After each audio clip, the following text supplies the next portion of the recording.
Hacinamiento y violencia. Las precarias condiciones de las cárceles en América Latina. Verdaderamente el infierno son las cárceles de Latinoamérica. Se dice que en los países que hay mucha corrupción... Corrupción en China. Entrevista con Min Chimpei, una de las personas que conoce mejor las entrañas del gobierno chino. China pierde cada año un 3% de su Producto Interno Bruto debido a la corrupción. El futuro de la red. Internet para ricos y para pobres. Porque un simple antivirus ya no será barrera de protección suficiente ante los avanzadísimos, sofisticadísimos programas que envenenan la red. Aquí comienza Efecto Naim.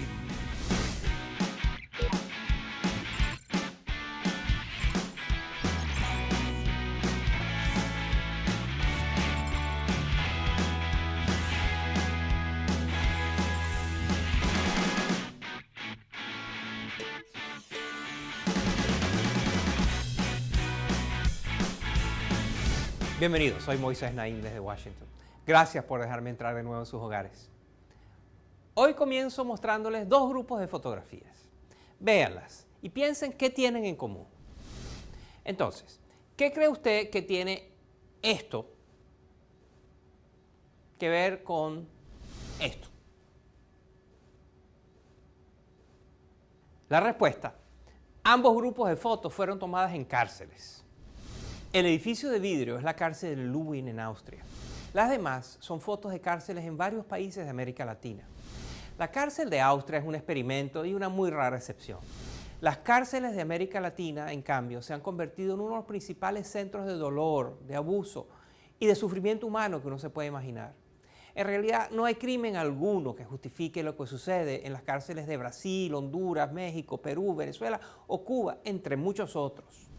Los motines en las cárceles latinoamericanas nos espantan por su barbarie, pero son el síntoma de problemas mucho más graves que tenemos y que van desde la debilidad del sistema judicial, la corrupción de muchos jueces, de muchos policías, de los políticos que los protegen y hasta la escalada de violencia criminal que afecta a todos nuestros países, forman parte de esta tragedia.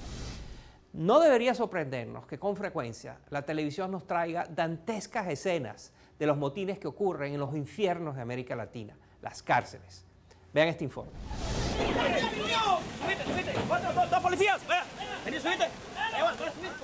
Las violaciones de derechos humanos son una constante en las cárceles de América Latina. En vez de servir como mecanismo para la rehabilitación, las prisiones del continente son escuelas de violencia y de delincuencia.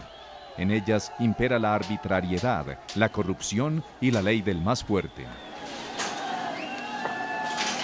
La Comisión Interamericana de Derechos Humanos y organizaciones no gubernamentales han denunciado las condiciones deplorables de las cárceles latinoamericanas. En las cárceles las personas se encuentran en las peores condiciones.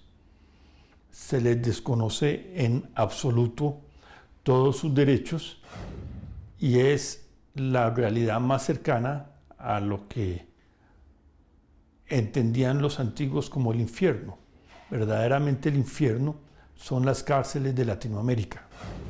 El hacinamiento, los altos índices de violencia, la tortura y el uso excesivo de la fuerza por parte de los guardias son habituales en los centros de reclusión del continente. Como tampoco se ha invertido en entrenar, ni en capacitar, ni en aumentar la planta de personal carcelario, la solución más fácil es cerrar la reja y que se arreglen dentro de la cárcel como puedan, lo cual termina en actos de suma crueldad y violencia, además de que por supuesto también pone en peligro la vida y la seguridad del mismo personal penitenciario.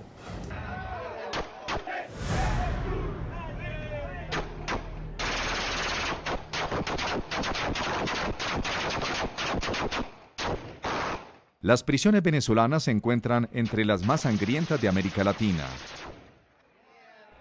El sistema penitenciario venezolano está al borde del colapso.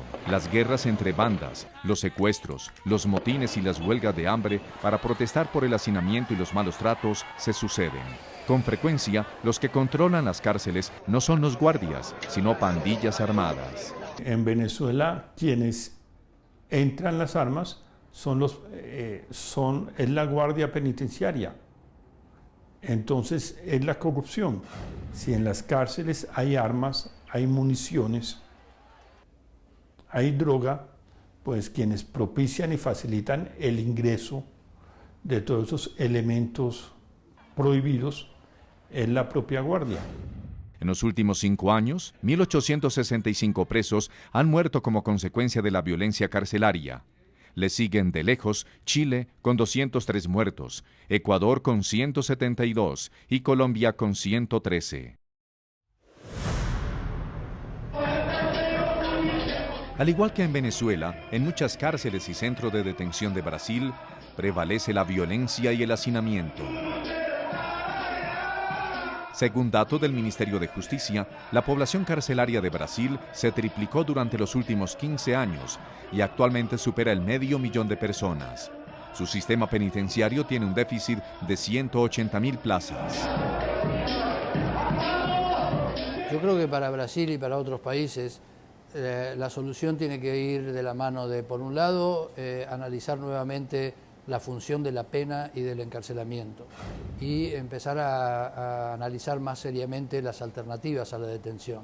Pero por el otro lado también, para aquellos casos en los que es necesario mantener personas detenidas, invertir en infraestructura, invertir en capacitación, invertir en alimentación y en trato médico, atención médica adecuada, etcétera.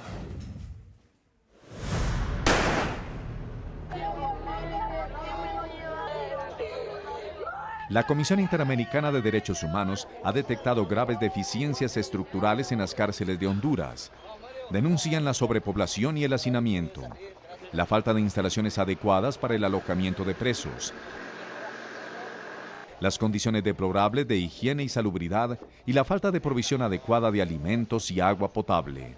Al igual que ocurre en otras cárceles latinoamericanas, en muchas prisiones hondureñas hay un sistema de autogobierno de los presos o gobierno compartido, en el que los reclusos tienen de facto el control interno de las cárceles.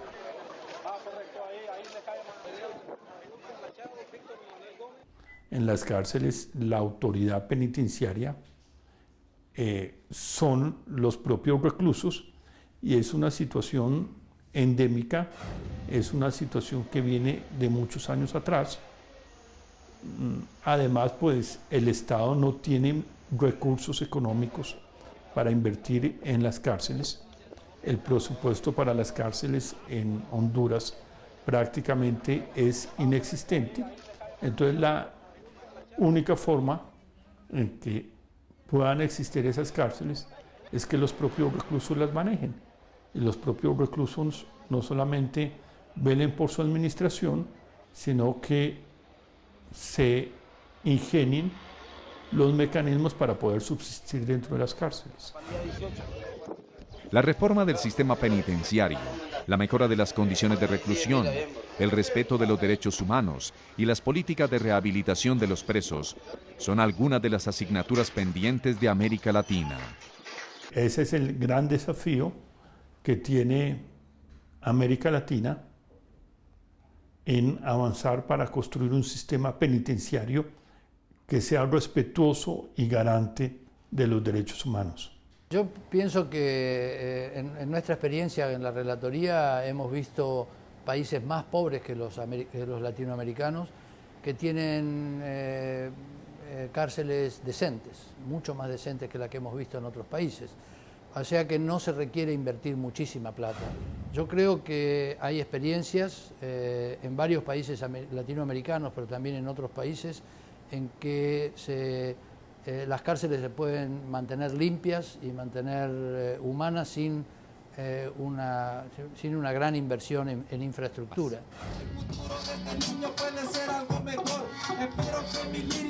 Pero todavía queda mucho por hacer. Muchas de las cárceles de la región están más cerca de las sórdidas mazmorras medievales que de instituciones penitenciarias del siglo XXI.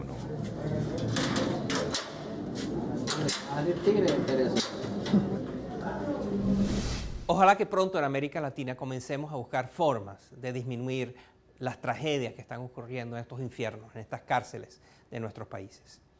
Después de la pausa vamos a pasar de las cárceles de América Latina a hablar de China, pero a hablar de una peligrosa revolución que está ocurriendo en ese país, la revolución de la corrupción. No se vayan. Más adelante. La economía china puede crecer un 10% al año, pero una alta tasa de crecimiento no significa necesariamente un alto nivel de vida.